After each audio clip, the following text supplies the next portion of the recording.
नमस्कार साथियों, आप सभी का स्वागत है फिर से एक बार दत्तक क्लासेस में।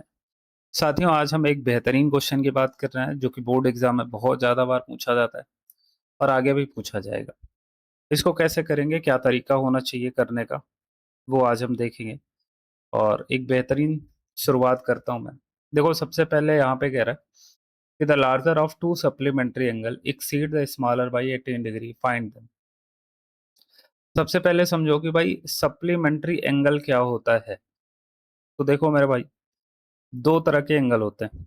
एक होता है सप्लीमेंट्री सप्लीमेंट्री और दूसरा होता है कॉम्प्लीमेंट्री कॉम्प्लीमेंट्री। ठीक है।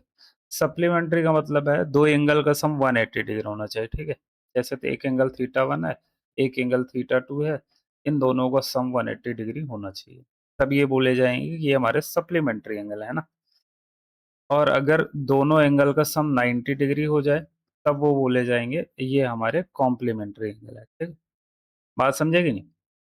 अब ऐसे समझो, जैसे मान लो एक एंगल 120 दे दिया तो दूसरा 60 होना चाहिए, तभी दोनों का सम 180 आएगा और ये एक दूसरे के क्या हो जाएंगे, सप्लीमेंट्री एंगल हो जाएंगे।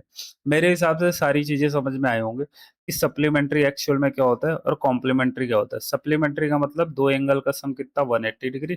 कॉम्प्लीमेंट्री का मतलब दो एंगल का सम 90 डिग्री। इतना अगर समझ गए हो तो अब बहुत आसान हो जाएगा तुम्हारे लिए इस क्वेश्चन को करना। चलो, इसको थोड़ा हटा देता हूँ, बहुत ज़्यादा टाइम नहीं लूँगा, है ना। चलो, बताओ। यहाँ पे कह रहा है कि the larger of to supplementary angle exceed the smaller by 18 degree. कह रहा है बड़ा वाला जो है वो छोटे वाले से 18 ज्यादा है ना। बड़ा वाला एंगल हम मान लेते हैं, let let larger angle P X, है ना। तो स्मॉलर वाला क्या हो जाएगा, स्मॉलर एंगल एंगल बी। इससे कितना, ये भाई लार्जर है तो ये ज्यादा होगा, है ना। स्मॉलर वाला कितना, 18 डिग्री क्या है, मतलब लार्जर वाला 18 डिग्री ज्यादा है ना। तो या तो तुम इसको x मान लेते और इसको प्लस 18 कर देते, क्योंकि ये लार्जर है, 18 ज्यादा होगा। बात समझ रहे हो कि नहीं? बोलो भाई। यहाँ पे क्या बोला है कि the larger of to supplementary angle exceed the smaller by 18 degree. Larger वाला जो है वो स्मॉलर वाले से 18 ज्यादा है। बात समझ रहे हो कि नहीं? ये चीजें क्लियर हो गई होंगी। भाई हमने स्मॉलर वाला x मान लिया तो लार्जर वाला जो होगा वो इससे 18 ज्यादा है। ठीक है, तो x प्लस 18 कर दिया हमने। फाइंड देम, अभी ये वैल्यू निकालनी। अब मुझे बताओ कि अगर सप्लीमेंट्री एंगल है दोनों, तो दोनों एंगल का सम क्या होना चाहिए, 180 होना चाहिए, है ना। फॉर, यहाँ पे लिखना for supplementary entry angle theta 1 plus theta 2 is equal to कितना, 180 डिग्री, है ना। अब थीटा 1 की वैल्यू कितना है, x प्लस 18 है, वो लिख दो यहाँ पे। प्लस थीटा 2 की वैल्यू कितना है, x है, वो लिख दो। इज इक्वल टू कितना, 180 डिग्री। अब यहाँ x और x कितने, 2x हो गए, प्लस का 18, 180, 2x 180, इसको उधर ले जाओगे माइनस का 18, 180 से 18 चले गए, कितने बचे भाई, ये 2 बचेगा। और यहाँ पे कितना बचेगा बताओ, है ना। यहाँ पे 17, 17 से 1 गया, 162, है ना।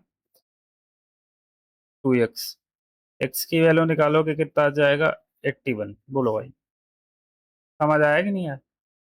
अब एक एंगल अगर तुम्हारा x की वैल्यू 81 हो गया, मतलब क्या है, स्मॉलर एंगल तुम्हारा कितना आ गया, स्मॉलर एंगल वो तो 81 दिया हुआ है, अभी तुमने निकाला, है ना। लार्जर एंगल कितना दिया हुआ, लार्जर एंगल कितना दिया हुआ, x प्लस 18, तो x की वैल्यू 81 प्लस का 18 कितना हो जाएगा, 9, है ना, 99, ये हमारा हो जाएगा। बोलो भाई, समझ आया कि नहीं आया? तो ऐसे ये क्वेश्चन होगा, बाकी कोई दिक्कत नहीं है। बस इतनी ही दिक्कत है थोड़ी सी कि इसमें लार्जर और स्मॉलर मानना है तुम्हें। स्मॉलर वाला एक्स मानोगे तो लार्जर वाला उससे 18 ज्यादा है, तो लार्जर वाला x प्लस 18 हो जाएगा। दो एंगल का सम 180 होगा क्योंकि सप्लीमेंट्री एंगल है। दोनों को सॉल्व करेंगे, x की वैल्यू आ जाएगी, x की वैल्यू यहाँ पे पुट कर लोगे आराम से, तुम्हारा आंसर आएगा। तो आशा करता हूँ कि एकदम समझ में आओगे चीजें, है ना। और समझ में आई है तो प्लीज चैनल को सब्सक्राइब करना बिल्कुल ना भूले। बाकी मिलते हैं नेक्स्ट वीडियो में।